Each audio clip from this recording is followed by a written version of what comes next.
white creatures and spells of varying cost and quality. The fairest in the land, if you will. Doesn't get any more fair. What's the most busted thing to do is like Mangara plus Caracas. Just fairly honest as far as things in Legacy go. I agree. A turn 1, a basic Plains and a Sensei's Divining Top.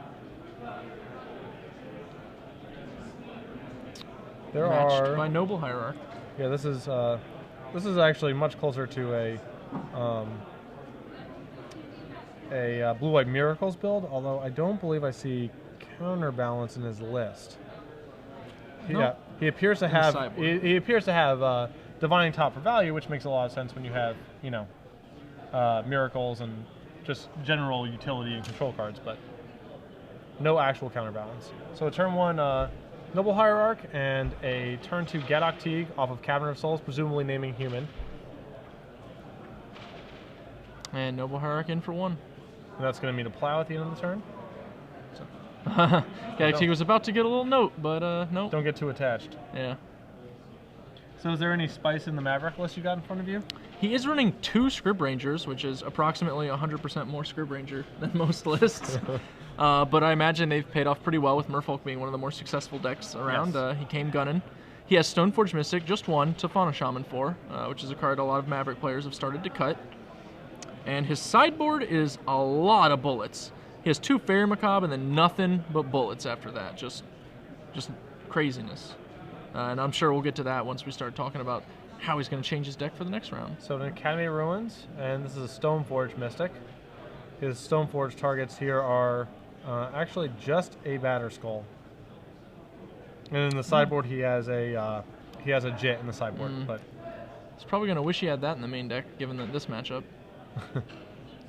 Batterskull is way less effective against Maverick than a Jit, and neither are especially incredible, but at least it shuts down theirs. Yeah, Jit at least has upside if it actually gets going, but Maverick can take a couple hits from a Batterskull, clog up the ground, and then overpower it.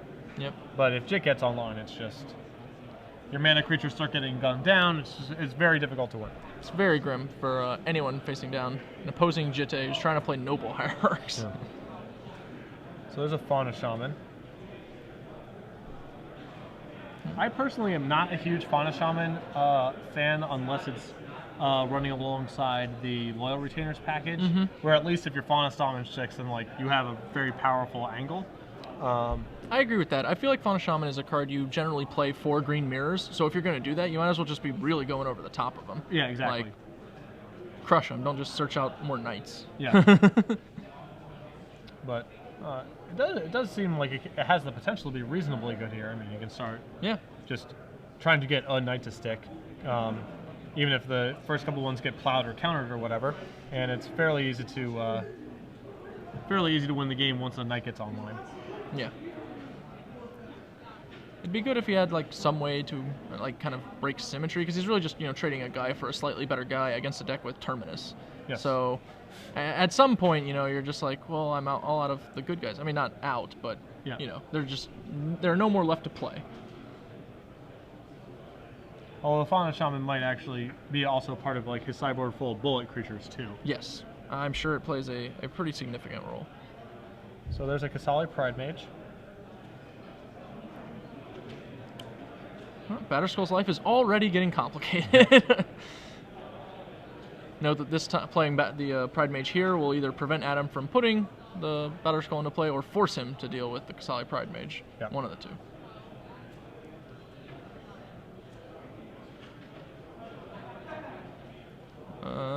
Interesting. So we're going to put the Batterskull into play in response?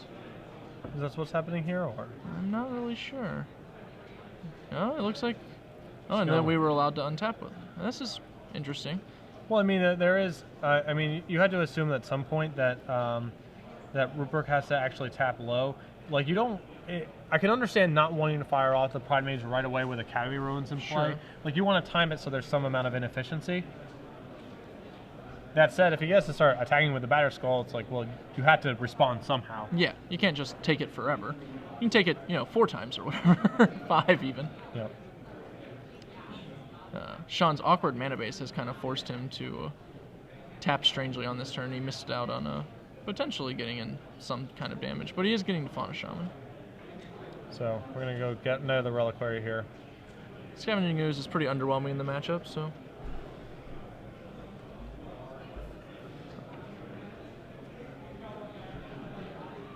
You can do a little bit of detail work on Snapcaster Mage and bringing up Academy Ruins, but overall it's one of your lower impact cards.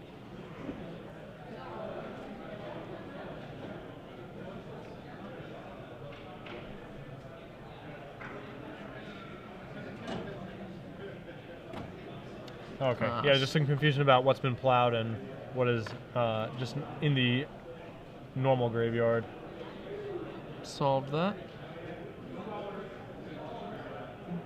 Like, I can actually understand. I kind of like Sean's line here. If he goes and gets Knight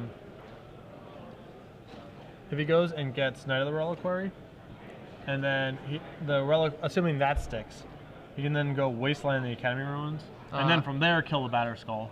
In the meantime, you have to take up a couple hits or whatever, but then you don't have to worry about like having to slog through it a second time. Sure. With the Scavenging Ooze, he also has a new option with regard to the Batter Skull. Yes.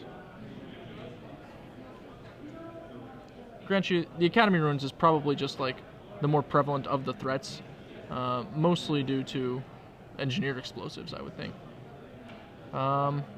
It looks like, well, we're shortcutting like all the way. It looks like we attacked and then tried to get rid of the Batter Skull before blockers, and it reappeared very magically, as though from thin air, through the Stoneforge Mystic. The power of bouncing and Stoneforge Mystic. So I believe this Fauna Shaman is trading right now. If we wanted to make this play, I don't think I would want to make this play, but killing the Stoneforge before we Pride Mage would have been essential. I suspect we did not want to make this play. Yeah. Were I a betting man? This was a grim trade. On the upside, now we can Scavenging Ooze the Batter Skull. Yeah. Right? Well... No. Well, no. well, no, we can't do that. That's okay. Yeah. I think we're in a pretty awkward spot. Awkward is one word. Yeah. I mean, we still need to get... I still believe that turn could have been better served just trying to get Knight of the Reliquary online. Yeah. Spinning Fauna Shaman until you find a Knight that sticks. Then starting maybe go into a Wasteland plan. I think the Maverick deck actually is completely fine playing a kind of waiting game against Esper Stoneblade. There are so many cards that are really annoying for them to deal with. If you lead with Mother of Runes early and can turn off their ability to go like into Swords and Snapcasters, they're really heavily reliant on those Wrath effects. Yeah, I mean, that's sort of been a big shift in the matchup. I mean, pre-Avacyn Restore, yes, they were trying to trade 1-for-1 with plows and like paths to contain things. But now with Terminus floating around, it's a much different ballgame.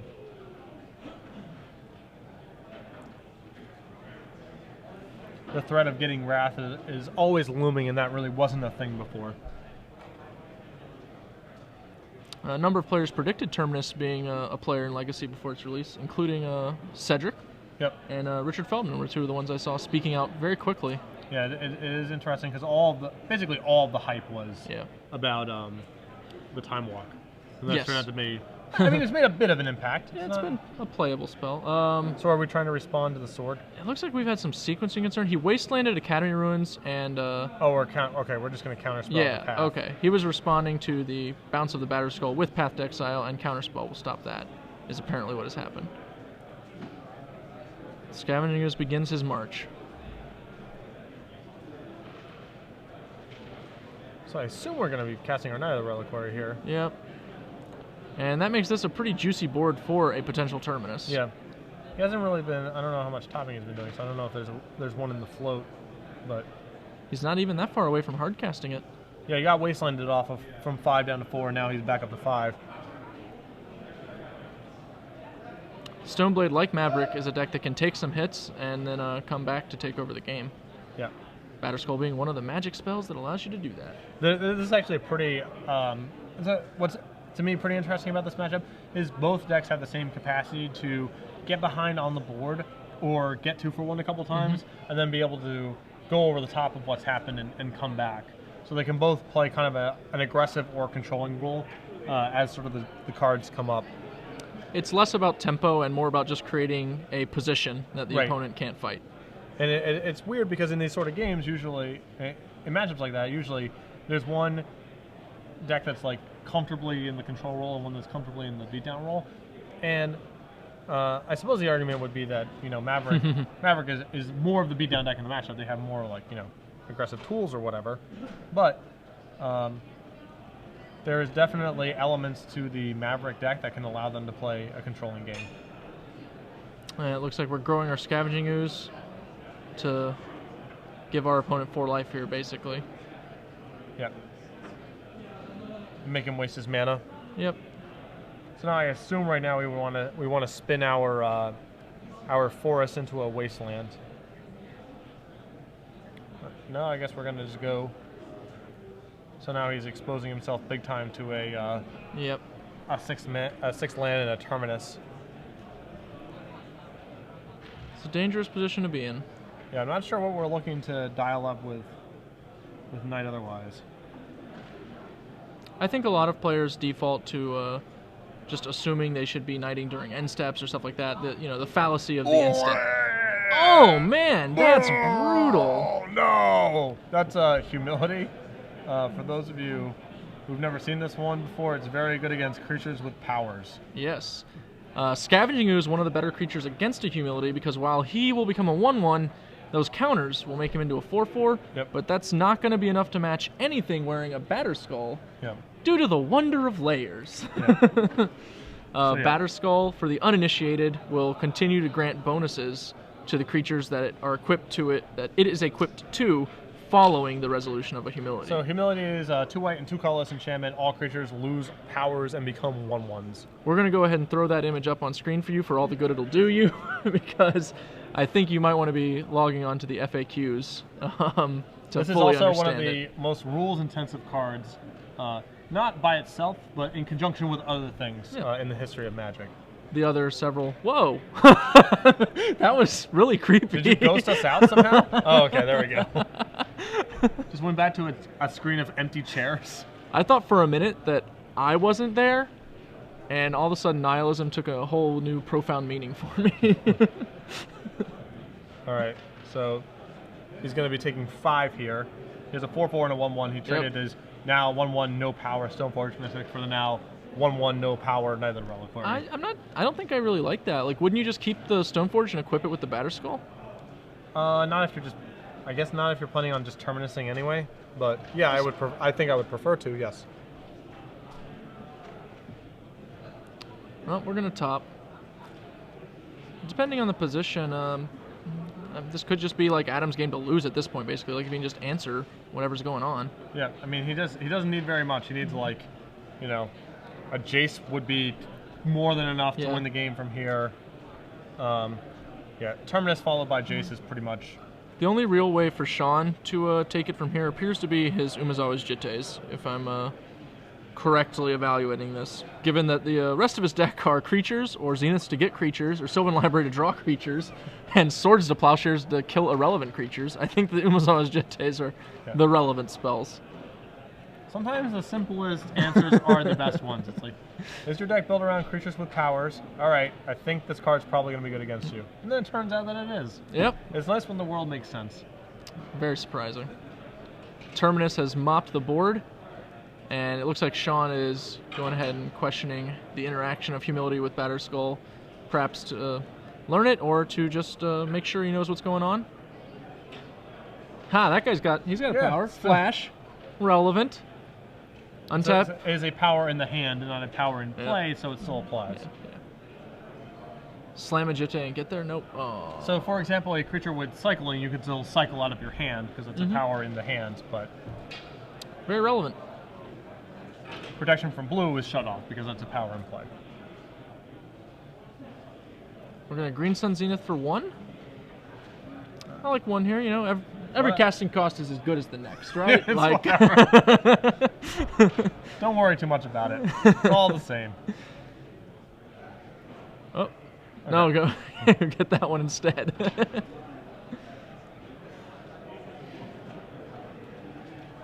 So, yeah, I mean, this is going to be a very challenging game to win. Like you said, I agree with you. Basically, his JIT is the only thing that can kind of provide him with enough power to get through what's happened here. Yep. It's just like the Batter Skull getting reset is a disaster.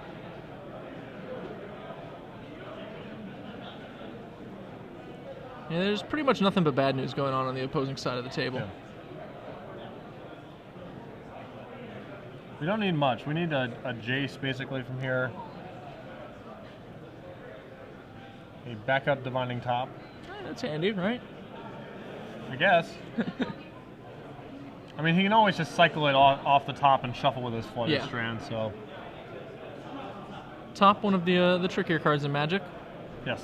You get what you pay for. Got to learn the tricks of the trade. Yep. Up, the Batter Skull's back.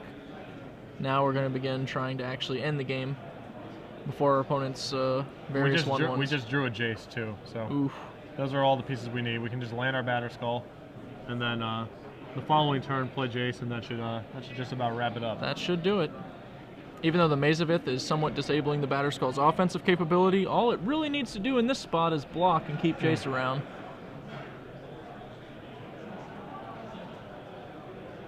Got him with a really physical shuffle. Yeah, man, that's aggressive.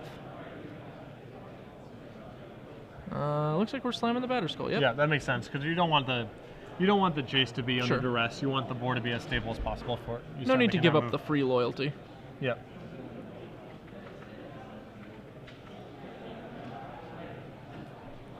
Sean really wanted a Jitte on that turn. Didn't get it. So It's attacking, and I think we're just probably gonna about maze to... our... I actually think we may just be learning the interaction now. Yep. Oh, I think he was under the assumption that it was a 1/1. It was a trade, yep, but it's not a trade at all. That makes this attack look a little less good.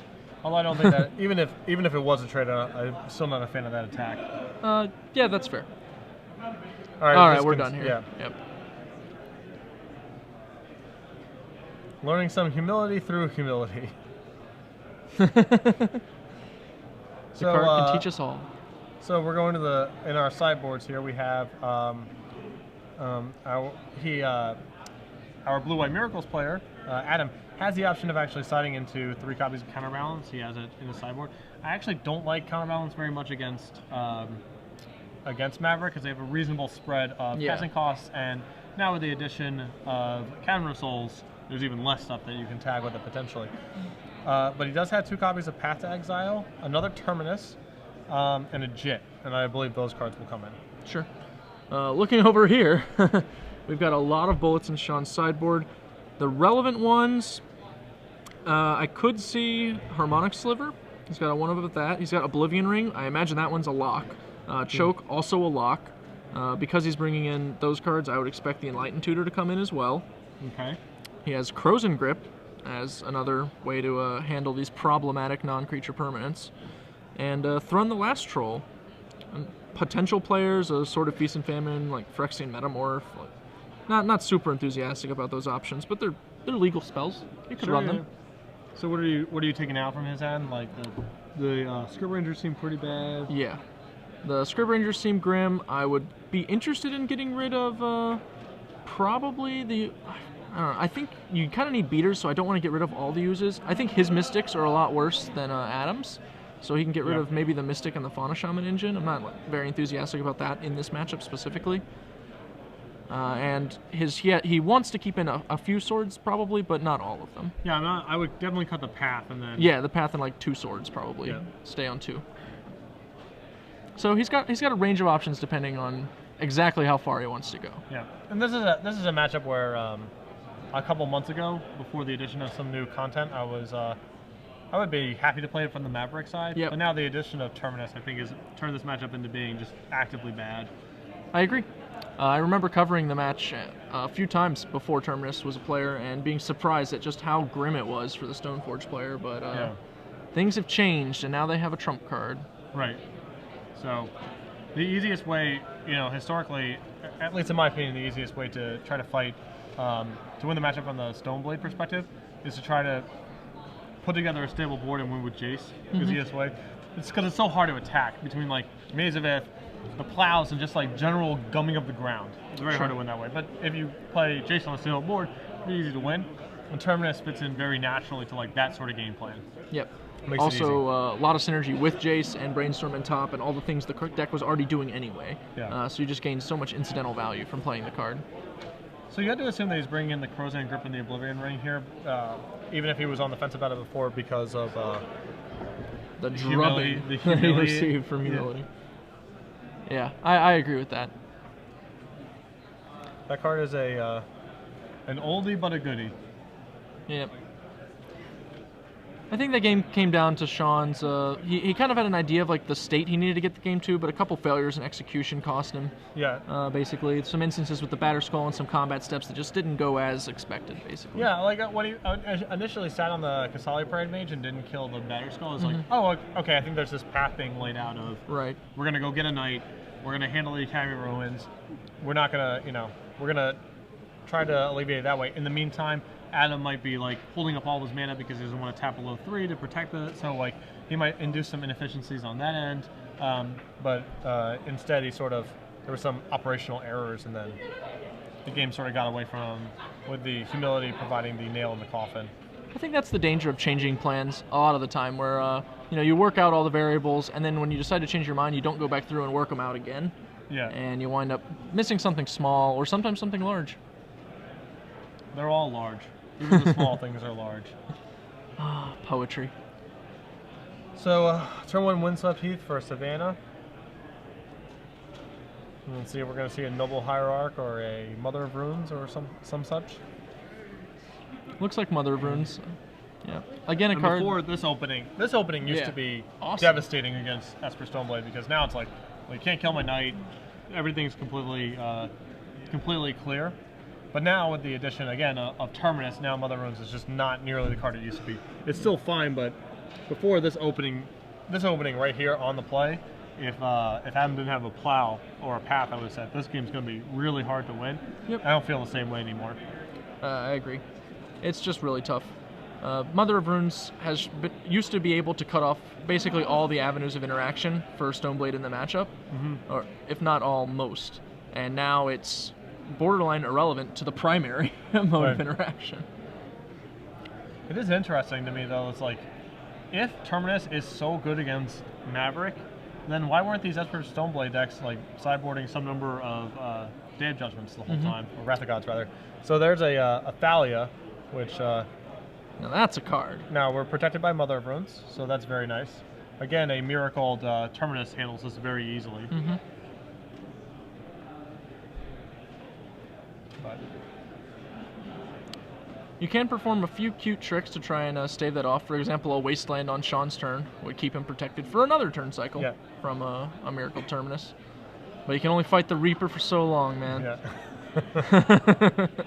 And now he's going and getting his Jit. Yeah, that equipment's going to be pretty good here. I mean, it doesn't start getting dangerous for Sean until, as long as Mother of Runes stays as in long play. as the mom is in play. But if something happens there, then the Jit can bust the game wide open.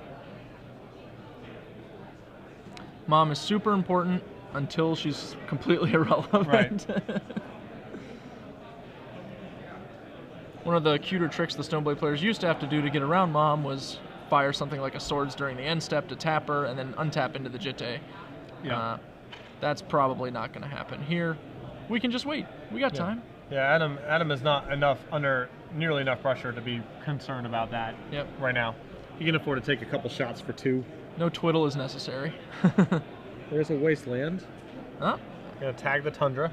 As predicted. I must be some kind of sorcerer.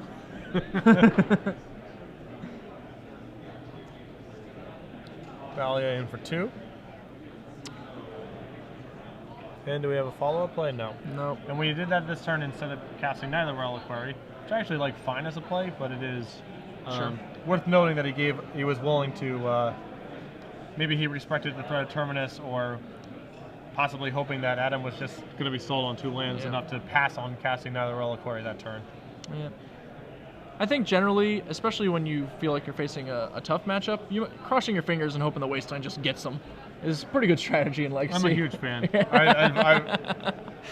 I thought you might be. Yeah. I mean, when when I top 8'd the Invitational in Indianapolis last year with that Wasteland Zoo deck that like the mana was so bad that you couldn't cast your spells. But that was fine because they couldn't cast theirs either. So all you needed to do was play a card ape. Didn't even matter if it never became a 2/3. It'd still be good enough. I remember seeing some 1/1 card ape games in that tournament. I haven't seen many in my day, so they stick out. Just plateaus and card apes. It's good enough to get it done. Hey, man. It was a different time. It was a different time for the format. Yeah. So I assume this is going to be our Knight of the Reliquary right here. Oh, no, we're Zenith thing for 2. Okay. Oh, sorry, Zenith thing for 1 because of Thalia in play. Yeah. Interesting. So that probably means he's planning to stay defensive and be afraid of Jitte. Stoneforge could put the Jitte in and enter combat if it were not for Thalia on defense. Now, he could attack with the Thalia and rely on Mom blocking and then tapping to save herself. But you are starting to expose yourself to a sequence that could ruin you. You just want to rely on your 2/1 first striker. Thalia can handle business all by herself. Or she can attack. Oh, we have the natural Batterskull for a back-breaking. I assume before blocks we'll pro block, but now our life we are is in some hell. serious danger. Oh. You might as well do it before blocks and Well, yeah, we definitely want to do it before blocks. get in for a 3-ball. Yeah. Yep.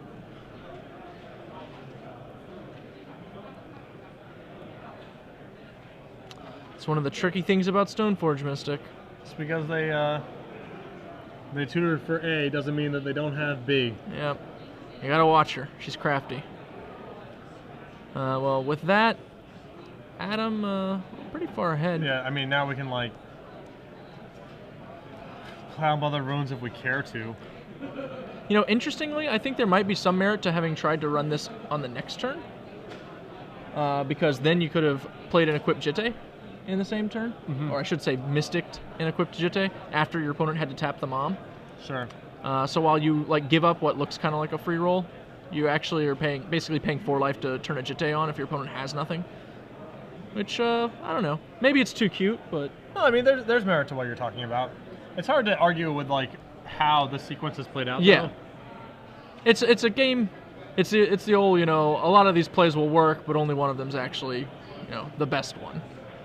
I don't know. I feel like my natural tendency to find the cute play might have led me down that line. Sure.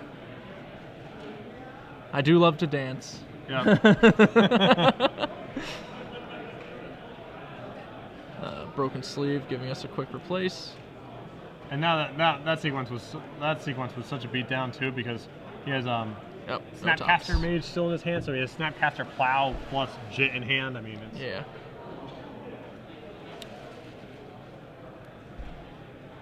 just got ugly.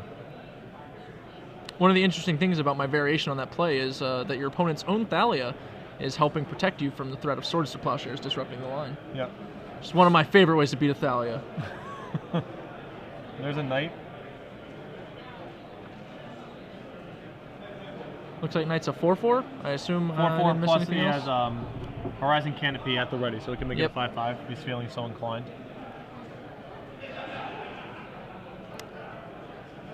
I don't think that's gonna ward Adam off. His Jitte is good enough that he can just get it on to Batterskull, attack, and then kill the Knight after combat.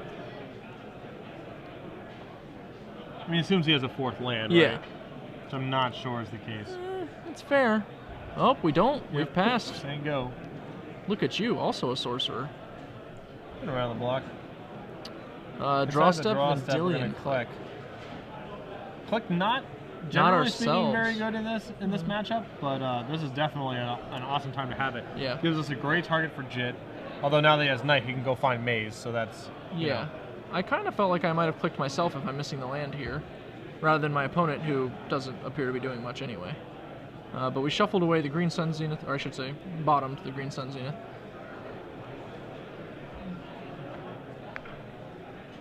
This is sort of what I was talking about with, you know, the matchup a little bit from the Stoneblade perspective. Is like, Adam's fairly far ahead on the board, or not necessarily on the board, but the game is pacing to be favorable for him at this point. but it's still very hard for him to attack. Like now, Knight can get Maze, and you can't get Jit online. So like a lot of his game plan needs to be devoted to, in my opinion, needs to be devoted to trying to get Jace online, because it's very hard to try to win by like actually attacking the Maverick deck. Sure. Challenging.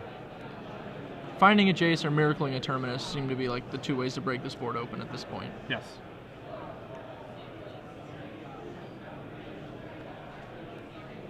Send. And we'll take. Sure. I think that's fine. If your opponent doesn't have the Jitte on, then you don't really need to go get the Maze. You can take a few points and spend your Knight accruing better value than just preventing three damage. You don't want to Stone Rain yourself quite yet.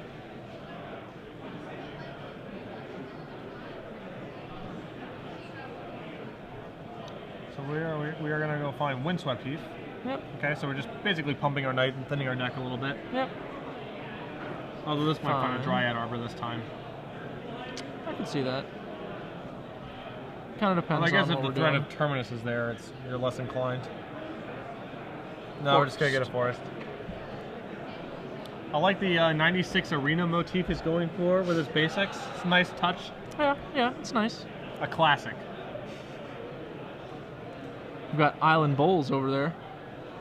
One of the more popular island artworks. I use that on Moto, my Delver deck. I think the Zendikar lands are tacky. You do? I don't do. know. I like that one. I don't like all of them. Alright, so we're going to send in our Gigantic Knight. Gonna attack. With our opponent's mana a little limited, we don't have to worry about easy Batterskull loops shutting us down. Well, now I'm kind of inclined to take... Okay. Now that, like, the threat of Mazevis is in there, now it's, like, pretty attractive to try to go for Jit, right? Yep, I agree. We're just going to drop it in. And I'm curious as to what Sean's answer is, because he didn't have one the last time we looked. I mean, you could have a Scrib Ranger in his hand, I guess, would be pretty awesome here. That would be good. Scrib Ranger would be able to come down, untap the Knight, fetch up the Maze, and in general... Also just be a pro-blue blocker, just eat the click, too. Oh, super correct if he does attack. I mean, he would have to send the click since he lost his germ, so yeah, that would be a sickening blowout. Actually, it'd be a mild blowout. I retract. It'd just be good. Snapcaster Mage. For swords? This is I actually like this. This is just a lot more conservative. Yeah. The only thing I don't like about this is we exposed our Jitte to the Pride Mage a little earlier than we had to. Sure. Well, Pride Mage has no shortage of good targets at this point. Sure. This time we went and got Arbor, not Maze. It's possible we boarded out Maze. I don't like that, but I mean I understand like the instinct to board out Maze, because it's like, well, I'm not being attacked by this deck, so why do I want a Maze? But in reality, the games play out where the equipment is a huge part of what's going on, like, and Maze just shuts off that angle. Yep. Maze in the Jitte War is pretty big deal. Yeah. And while Sean has the advantage of 2 Jittes to Adam's 1, Adam has the advantage of a bunch of Stoneforge Mystics to Sean's 1. So and there's a concession. I guess he's just going to get the Jit online, and that's going to be it. But that's actually like I am definitely